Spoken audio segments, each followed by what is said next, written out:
Hey everyone, welcome back to the channel. For today's video, am I going to be doing a reveal of the Chigee AIO 6 LTE version.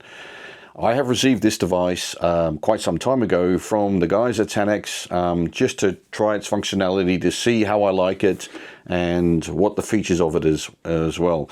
I'm not going to go into too much detail of the device. YouTube has completely been inundated from many people doing very detailed, very in-depth analysis of these devices.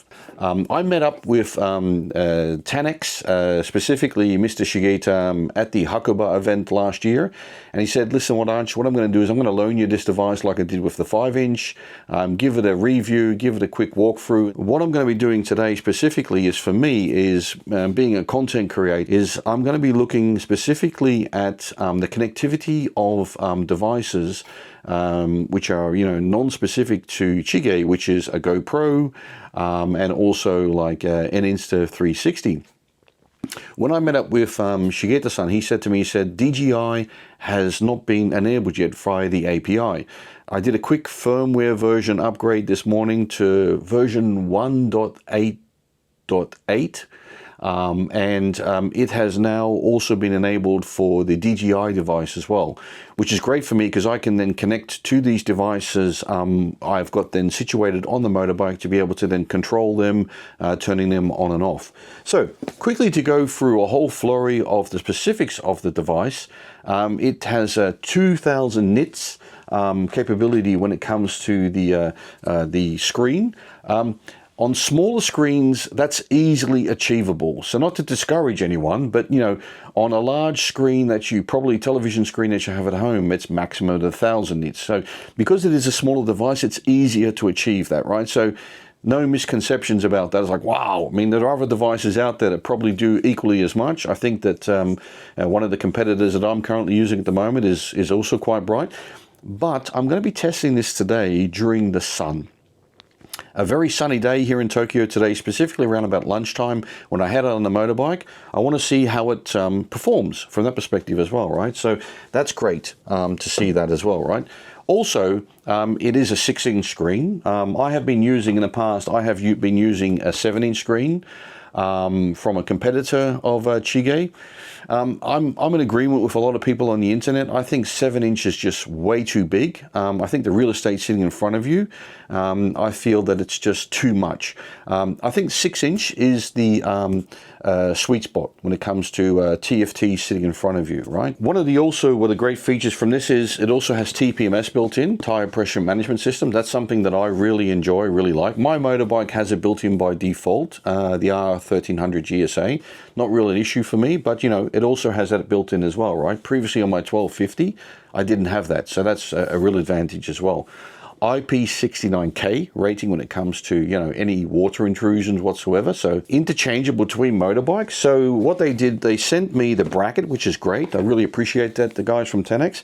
They sent me the BMW bracket. Anyone who has multiple motorbikes, you've then got the capability to be able to interact and interchange. I feel during the initial release of the 5, they made a specific, the 5-inch, they made a specific device only for BMW. So I understand why they've done this. This makes complete sense. They just have a base unit which serves every single motorbike via brackets, via the Chigee ecosystem. You can buy all of these brackets, these features, the controls that you can put on your handlebars. They've really gone to the deep ends to try and make sure that they've got the best product out there. They've also shipped me the front and the back camera set. I will not be installing this on my current 1300. I've also mentioned that to Shigeta-san when I met him in Hakuba last year. He said, no worries, Arch, I'll send it to you. There is a plan for this later. This will come to good use to me, right? So what's great about this as well is, I probably shouldn't skip, this is quite important, is the back sensor detector. I think it's BSD, it's called. So I'm always afraid, specifically with the BMW R1300 GSA that I've got now at the moment. BMW have, in my perspective, they've made an error. They made a mistake. The lights at the back, they're way too small to see an indicator. On the 1250, it was much larger, was much bigger. On the 1300, they're way too small. So a lot of people basically go into third-party products. They're going and adding on a larger brake light, and so I'm always looking in my mirror that no one's going to come and slam me up the backside, taxis, trucks, or whatever. I'm always on the outlook for that as well, right? So this enables the device. So basically, when someone comes at the back and comes up close to you, it turns and it switches to show you that someone is, coming quite close to you at the back end. That's great. I really, I think that's an amazing feature as well. As well, the LTE device gives you the capability when someone is trying to tamper with your motorbike. You might be somewhere out, from normally where you would have parked your motorbike and overnight in a hotel. What also then is built into this device, if someone starts wiggling and starts tampering with your motorbike, it'll send you via LTE 4G, it'll send you an alert for remote monitoring. I think that is awesome. Quite frankly, here in Japan, I think it's less of an issue for us. Motorbikes, however, do get stolen in Japan, right? So last year, quite heartbreaking. A friend of a member of the team that I usually ride with had his motorbike stolen. It was heartbreaking to see his GSA, his beautiful GSA, on its side, on a 4-ton truck, on a security camera being driven down the road. Absolutely heartbreaking. Motorbikes do get stolen in Japan.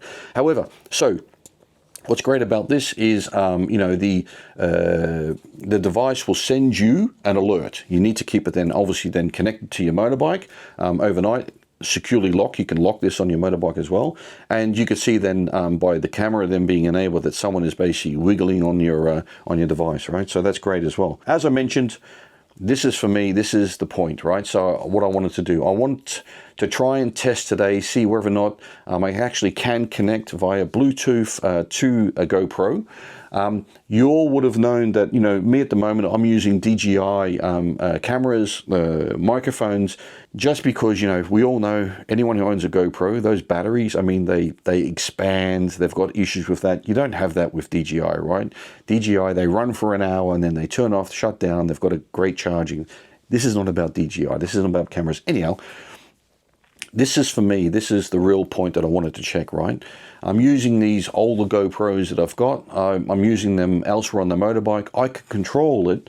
I can control the GoPro camera, apparently by just going into the interface of the Chigee, turning off the camera, turning it on, and I think I can stream as well. Maybe my camera might be a little bit too old for it, but apparently you can also stream. You can see actually what the camera is seeing. SOS. This also has SOS built in as well. In the event you would, have a crash somewhere else in the bush, whatever, it will detect it, and it would start then via a countdown. It would start then, giving you the ability to be able to, if you're in a situation where you need to be rescued, to send an SOS as well, right? So what I'm going to do is I'm going to head over to the motorbike and I'm going to go connect this up and see if this actually can work. I can control my GoPro and all that, and we'll take it from there.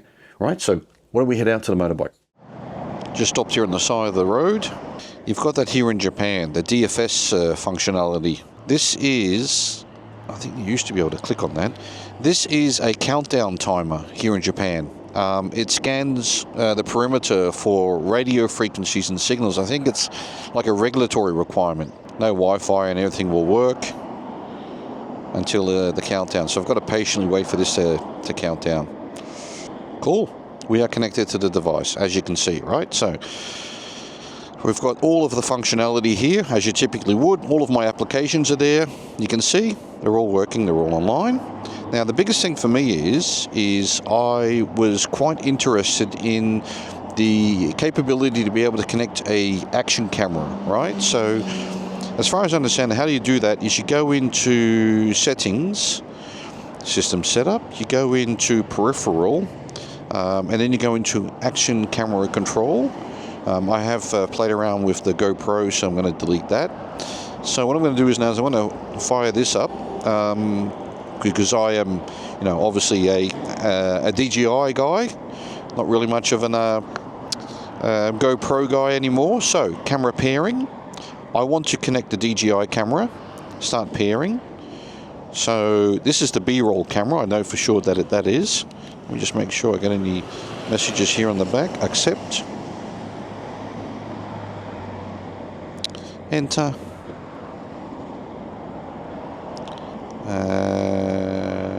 Do not show again. Perfect. So there you go. So there is my camera connected, and I can press here. I can press record, and we are recording. That's great. So what I can do is I can actually add like a DJI camera on the back, like I would have done with the GoPro, and I can control it completely from here. Very much enjoy that. So there, just by going into this menu here, I can control the entire camera. The only thing is I don't see that there is a live view, which is fine.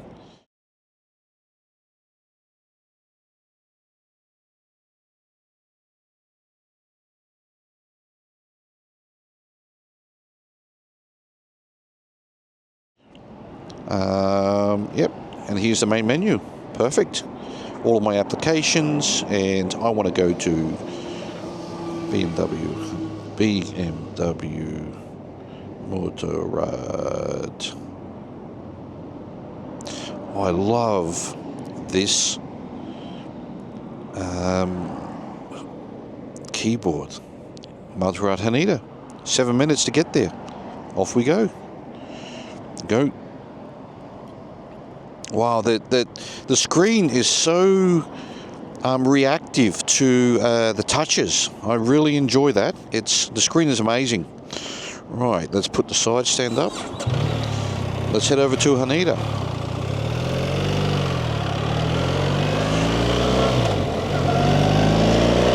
And as I mentioned earlier as well, you know, you can install the cameras on this device.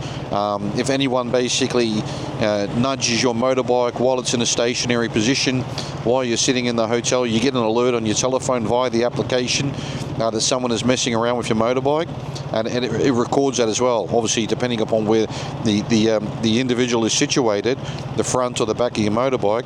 I mean, who doesn't want that, right? The anti-tampering. These buttons on top, they're really nice to use as well.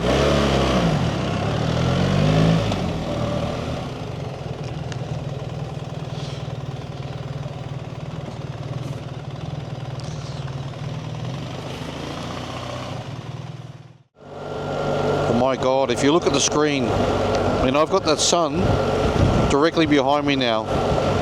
There's my shadow. So clear, it's so bright, so impressive. Really, really happy with that. And again, grateful to Tanax, specifically Chigee AIO. Nav detected. Press long-term menu. Yes, okay. There you go. I can control it via the Wonder Wheel. When it comes to these devices, the mirroring devices that are available on the market, in my personal opinion, Chigee is the way to go. This is now the 6-inch screen. Prior to that, I had the 5-inch screen. Yeah, that's small. I mean, I've demonstrated that in the past on my videos. The difference between the 5-inch and the 7-inch is massive, right? 6-inch is the way to go. It's just the sweet spot. And on that note, I guess it's probably a good opportunity for me to finish off this video. I hope you found that somewhat useful for yourself. Me, personally, the biggest gain for me is the operability for the device to be able to control my cameras. As I've got the camera here on the back, give me a different perspective. Yes, you can use the remote control to do that. You can also get the remote controllers for these devices, but also the live view as well. So hopefully the DJI live view, it might be available already. I couldn't see it, be able to operate it. But that's, for me, that's the big game changer. Control the cameras, turn them off and on, have a view of my settings are all correct. Happy to see that they've now got the GoPro functionality. They've got the Insta360. I don't have an Insta360 camera, and the DJI now as well. So that covers the whole range of action cameras that are out there. That's great to see that they've done that. Yeah, on that note, you know, I'm going to finish off this video. So thanks very much for tuning in. I hope you found this was somewhat useful for yourself. And you know, my personal opinion, Chigee is the way to go. The unit itself feels fantastic. The buttons and all that, easy to navigate, to function. So you know, you can switch between the screens here. No issues, no concerns whatsoever. Thanks for tuning in. I'll speak to you all on the next one. Bye-bye.